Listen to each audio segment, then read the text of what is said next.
Hey everyone, this is Tom Singer. Before we get started with today's episode, I want to inform you about a special offer that I have to join a brand new group called My Sales Call. If you work for a small business or if you're a solopreneur, having some people to talk about ideas and best practices and to have a focus and accountability around sales is so important. It's so easy to get caught up in the busy work that we don't do what we need to do to drive the sales in our business. So I have started a weekly call where people can get together and share ideas around sales and then make a commitment to the group of what they're going to accomplish for the next week. It's just like if you work for a big company, your sales manager would have a weekly sales call. This is your sales call. Go to mysalescall.com to find out more and sign up today. Welcome to the Cool Things Entrepreneurs Do podcast with your host, Tom Singer. In each episode, we explore the interesting lives of business leaders, entrepreneurs, solopreneurs, and others who have a healthy dose of the entrepreneurial spirit. It is time to explore something cool. Now, here is your host, Tom Singer. Hey, welcome to, or welcome back to, if this is a repeat visit for you, to Cool Things Entrepreneurs Do. This is the podcast where for over 5 years and 500 episodes, I have been having really interesting conversations with people who are carving their own path in the world. I started this show because I wanted access to entrepreneurs who were really finding success, making things happen, giving back to the world, and putting a big bow around everything they did and doing it with a little bit of gusto. And I think that that's what we've had over all this time together on the show. So thank you so much for being part of the show and listening. Hey, I'll tell you what, if you like Cool Things Entrepreneurs Do, and I know that some of you do, have you ever left a review on iTunes? I don't even think they call it iTunes. It's now Apple Podcasts. That would be awesome. And if you don't have Apple devices and you get your podcasts on Spotify or you get them from Stitcher, guess what? You can still leave reviews on those platforms and it would make my whole day brighter. So please go and leave a review, subscribe to the show, but most importantly, go and tell a friend. Almost everyone I talk to about, hey, how'd you find the show? They say, somebody I know told me this was worth listening to. And I hope today's episode is going to be one of those episodes where you say, oh, this was an interesting conversation. Today I'm interviewing a friend of mine, Scott Carley. Now, Scott is a professional speaker and trainer. He started off as a pastor. He actually worked for a long, long time doing ministry type work, which put him in front of people speaking. And one day he said, hey, I'm going to take the leap from the church to the boardroom. And now he works teaching leadership skills and other things to help companies and individuals succeed in business. So Scott lives here in Austin. He is also currently the president of the Austin chapter of the National Speakers Association. Now, if you listen to this podcast regularly, you know that that's my association. I joined, almost 11 years ago, and have been an active member both on the national level and at the local Austin chapter level. And I really believe I never would have been able to have built a speaking career, which led to my podcast, and I now host this podcast as well as the Digital Enterprise Society podcast. Go check that out at digitalenterprisesociety.org. And none of that would have ever happened if it hadn't been for my membership and the friendships that I made through the National Speakers Association. So Scott and I are going to talk a little bit about that today too. Hey, Scott, welcome to Cool Things Entrepreneurs Do. Hey, Tom, it's great to be with you. Man, I have listened to your podcast, and now I'm the guest. Wow. Everybody listening dreams, I'm sure, all night long about how can I be a guest on that podcast. So, Scott, dreams do come true. Yeah, that's right.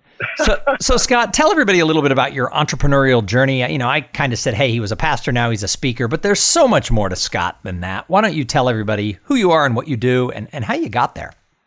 Okay, well, it really does start a long time ago. I've always been an entrepreneur. When I got out of college, I traveled as a evangelist, which quickly turned into a church growth consultant. And all of that was very entrepreneurial. And back in those days, church growth was innovative. Nobody was doing it. And I put some programs together to help churches learn how to grow, how to build a leadership team. And it was really great. I loved it. Traveled for 10 years to probably over 300 cities across America. And then I pastored for 10 years. Pastoring is entrepreneurial. I was a member of a denomination, but we're pretty much left to ourselves about what we want to do. And then I transitioned into the business world. And in the business world, I continued speaking. I did a lot of coaching, one-on-one coaching with entrepreneurs and business leaders and financial advisors on time management. And time management is really where I built my reputation. How to stay focused on what matters, focused on income-producing activities. And my tagline back then was the wild Mustang. And I help you tame that thing called time like a wild Mustang. And just over the years, it's developed and morphed. And so I'm still speaking. I'm doing a lot of conference speaking and then what I call leadership retreats, 1 and 2 day leadership retreats. And I love it. I love helping people deal with their priority management hairballs and their networking and teamwork. So what do you love about this entrepreneurial life that you've carved for yourself? I am my own boss. I'm a bit of a maverick innovator. And so I can create my own stuff. I can pivot easily. I love being my own boss. Are there any parts of it you don't like? Sometimes I always ask people, do you ever look back and say, wow, if I worked for an accounting firm, I would just get a check and I wouldn't have to deal with all this BS? Yeah, there's a lot of truth to that. When you are working for yourself, you're a salesman. And I am a salesman almost 24/7 because that's the way entrepreneurial business works. You are not just out speaking and doing retreats, but you're always marketing, you're always talking about it and stumbling across or intentionally going to people who have a pain that you can fix. Well, and you really that's the part that I love, but we do it. You really hit that on the head. I tell people all the time, because people always call me, since I've been doing this speaking thing moderately successfully for 11 years, people call me up and they want to go for coffee, and I'm always happy to do that. And people ask me about it, and I say, well, you're a salesperson first, because if you don't sell it, you don't ever get to speak. So, people are very worried about the title of their program and what their program is and how much money they can charge. It's like, yeah, that's all important. However, if you don't sell it, it doesn't matter if it's free or $20,000. You're not speaking. You're not a speaker. So you have to be a salesperson first, which is why I started my sales call, the weekly sales call for speakers and other solopreneurs, because back when I was a salesperson, I was a 100% commission salesperson for a long time in my career.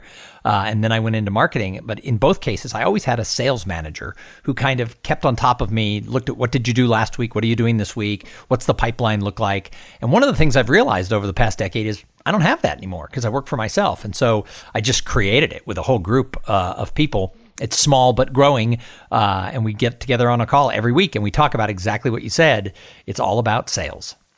Yeah, it really is, and that's okay. But you have to learn about that, and it always infects what I do, because a lot of the people who hire me are people who are out networking and they're managing their time and they need to make money, and helping them get focused on the things that make them money is something I'm pretty good at.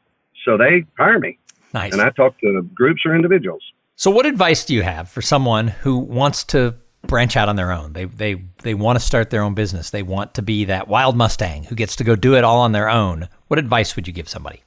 Yeah, the first piece of advice is find a model and find somebody who is doing it well. My dad told me one time, if you want to learn to be an electrician, don't ask a plumber. You find the people who are doing what you want to do and ask them how they got there. And so find successful people who are entrepreneurs and learn about their model and then follow after that.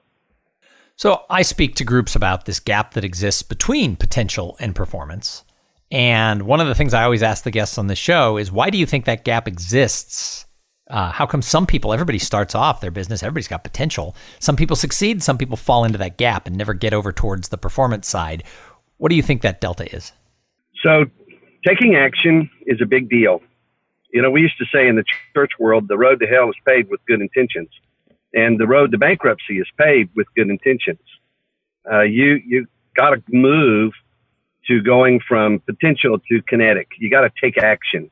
Not only just take action, you have to do it consistently and build endurance and build stamina. And by the way, I think the term entrepreneurial stamina should be a tattoo that people get if they're going to be an entrepreneur.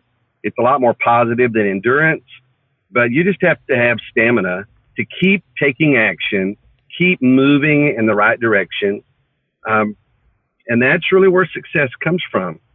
So, Scott, let's move over to this whole idea of the National Speakers Association, since you're currently serving as the president of the Austin chapter.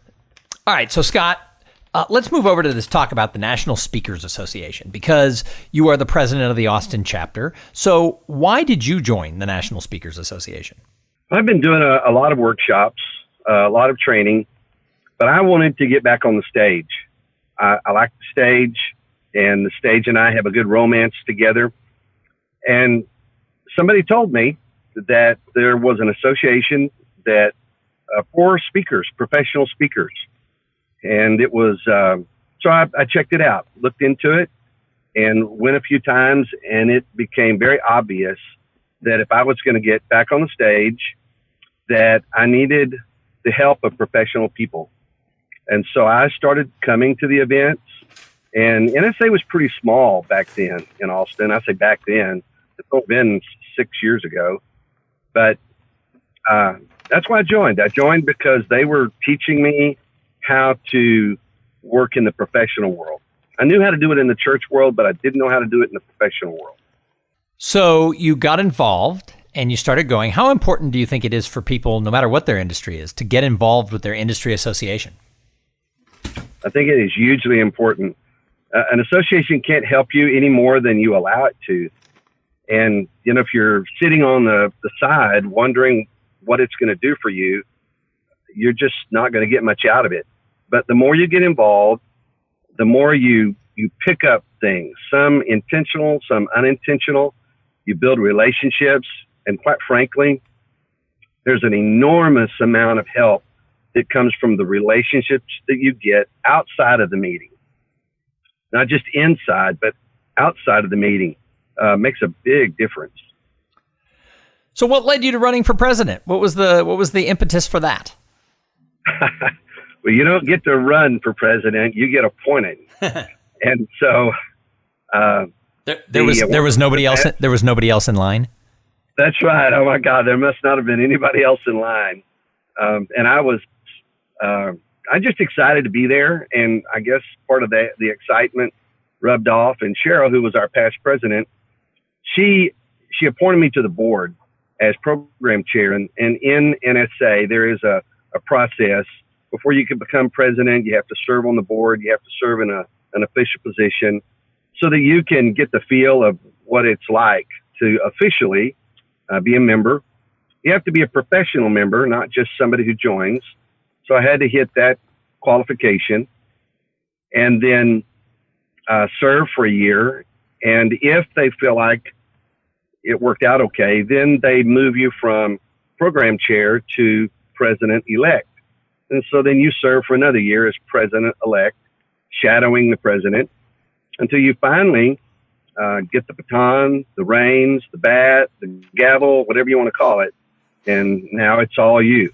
So what does NSA really offer to its members, to speakers, and why is it relevant for somebody? Why should somebody, whether it's the Austin chapter or the St. Louis chapter or New York City or the national organization as a whole, what's it about and why should people do this?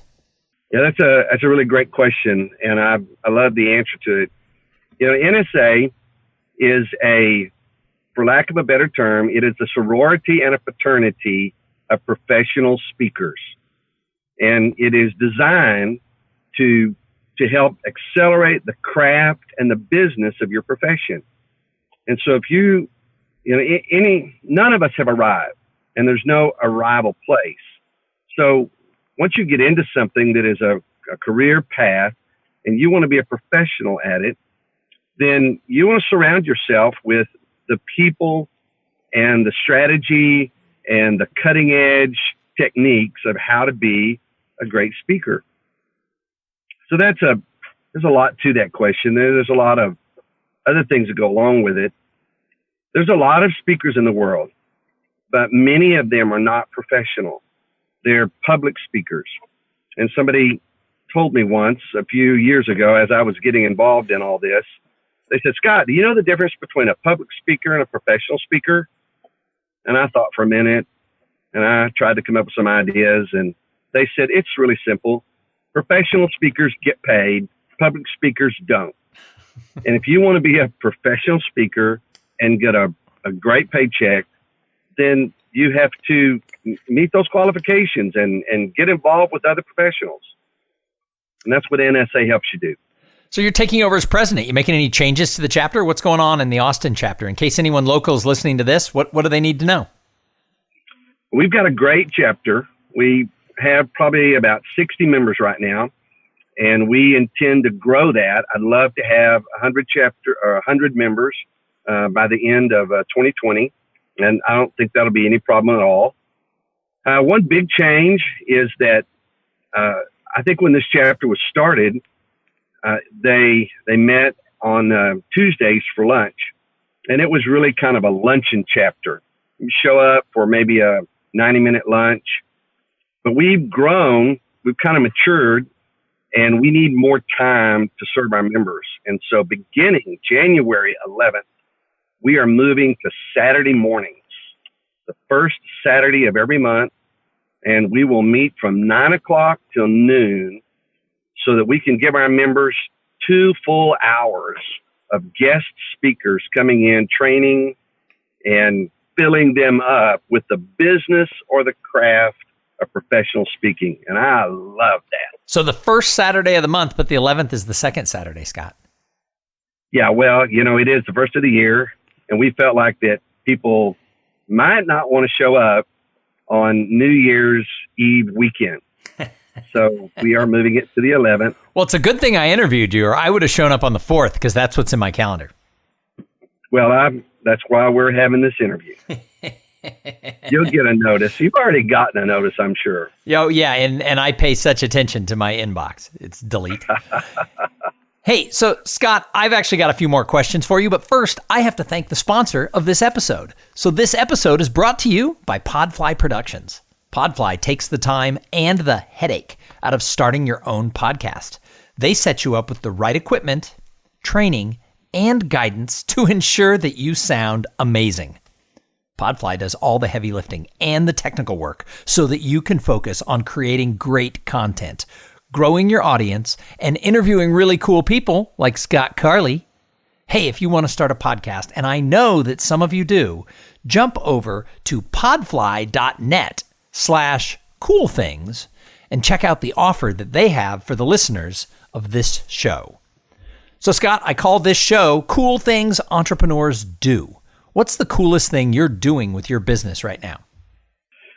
The neatest thing that I'm doing with my business right now is getting back on the stage and doing leadership retreats. I call them energizers.